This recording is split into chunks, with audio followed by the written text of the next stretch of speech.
Hi everybody. We're going to have a look at multiplying and dividing algebraic fractions. This is a fundamentally important area in the language of maths, so we have to get it right, and hopefully I'll make it easier for you to get it right in future. Okay, let's have a go. There are some very specific rules that we need to follow when multiplying and dividing algebraic fractions. The first thing and the worst mistake that students make is if you have two terms or three terms or four terms, as long as if they're connected, like an x plus 2 or an x minus 2 or an x plus y minus 3 or anything like that, where you have pluses or minuses connecting things, individual numbers or pronumerals, whatever they might be, then you have to consider the whole string of them as a single term, which cannot be cancelled in part. So you have to put a bracket around it, and you don't cancel part of it only. You either cancel all of it or not at all. This is a little algebraic family, and if you split them up like that, you're going to cause algebraic divorce, and we don't want you to do that. Okay?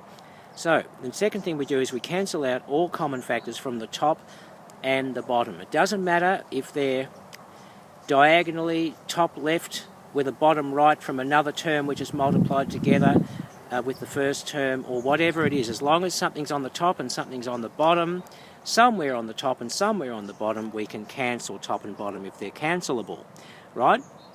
Then what we do to finish it all up, we multiply the resulting numerators and denominators together to clean it up and simplify it, ready for the final answer.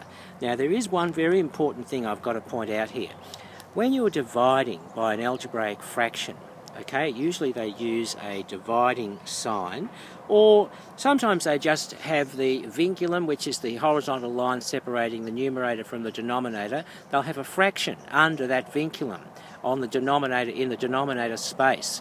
If it's a fraction, you have to invert it and multiply by it. So, and you must invert it, switch it around, flip it, before you do anything else. Before you do any cancelling, you must flip it, invert it, put it in the multiply position, and then start doing your cancelling then. Let's do some examples. Okay, these look okay. Let's have a look at A today. Hooray, we've got that. Now, let's have a look. Let's have a look and see if there's anything that can be cancelled, top and bottom. Yes, I think that 3 will go into 6 twice, and there's also some y terms that'll cancel as well. Now I think that's probably all, so let's see what we've got on the top and what we've got on the bottom. What's left over? Looks like we've got 5 times 2 times z on the top, and we've got 7 times x on the bottom. So now we just multiply that 5 and the 2 together on the numerator. We get 10z over 7x, and Bob's our uncle. That's done. Now part B. Yes, what do we got there? What can you see that might cancel, guys? I can see 2 pairs of things that'll cancel. So, yes, but the very first thing we must do is we must recognise that there is an algebraic little family together, the x plus 1, because you can see the plus in the middle connecting that x and that 1. Yes? So that means they're a family and they have to stay together. So you put a bracket around them. Okay? It's basically you can't split them up, and you certainly could not cancel that x with that x, because that's breaking up the family. Okay, do you get the idea?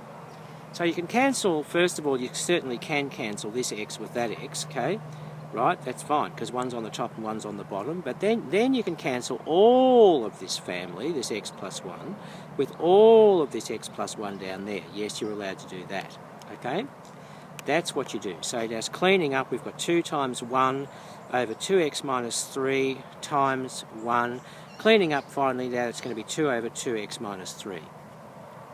Yes, fills us with glee. Very good. Now what's over here? Well, this one here is, this first one is a stranger danger one, because we've got a divide sign in the middle. So that's where you've got to be very careful, and you've got to flip it, and multiply. That's right. Now we can do our cancelling. Okay? What do you think we could cancel there?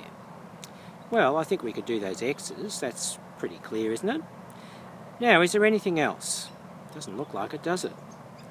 No, well, I'd say the top line is 3 by 9 by 9 by y I mean, 3 by 9 by y over 2 by 4 by 1. So, no, nothing's going to cancel there, so we'll just simplify it now. Call the top line 27y squared and the bottom line 8. And we get that. Yep. Too easy, too easy. Now, what about this one? That's another danger one. Look at this. Got a dividing sign there, which is a disaster area, so we have to be very careful. And first of all, we'll put some brackets around these to recognise that they're little families together. The x and the 7 belong together with the minus in the middle, and so the same thing down here. The x and the 1 with the plus in the middle, they're individual terms like that, right? Now, we multiply now. Yes, single terms. Now we're going to multiply, flip and multiply, right? I've flipped and now I'm multiplying instead of dividing. Now, oh, look at this. See, look at this. All of this x plus 1 can cancel with all of this x plus 1, right? That's right. Now, what do we get? Simplifying now, we get 4 times 1 over 3x minus 5 times... Yes, just a minute. Yes, I just made a little boo-boo there. That's supposed to be x minus 7, okay, on that term there. So now it's looking good, isn't it? Yes, it's 4 times 1 over 3x minus 5 times x minus 7. Yes, puts us in mathematical heaven.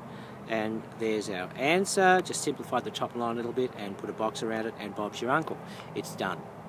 Okay, how are you feeling about this? Are you getting the procedure? That's what I want you to do, is just get the procedure so that you get it down pat, so that you'll be able to do these with no shocks or surprises anymore. Here's the last one. They're trying to finish us off with this one. It looks absolutely ridiculous, but we will conquer. Now, the RSEB. So what do you think? Where could we start? Well, there's no flipping involved, so that's all right. There's just a multiply. So what could we do? Well, certainly we could basically do... Now, this is x here, and that's x squared. So that's x times x. So this x divides into one of those x's and leaves 1 left. So that's why I've just made it x to the 1, right? Okay, that's the first thing we can do. Now, the other thing is this x plus 1 here can cancel with this x plus 1 up there.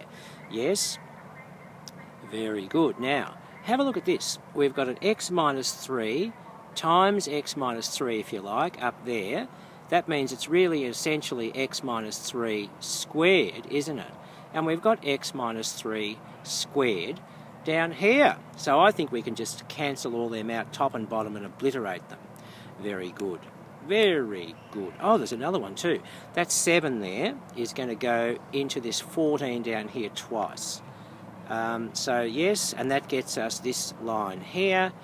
And there's nothing left to cancel, isn't there? Is there? So let's just simplify that as 3x on the top and 10 into x minus 1 on the bottom, and we've got our answer, okay? And that's it, guys. So that's pretty exciting, isn't it? Yes, and you're a star, huzzah.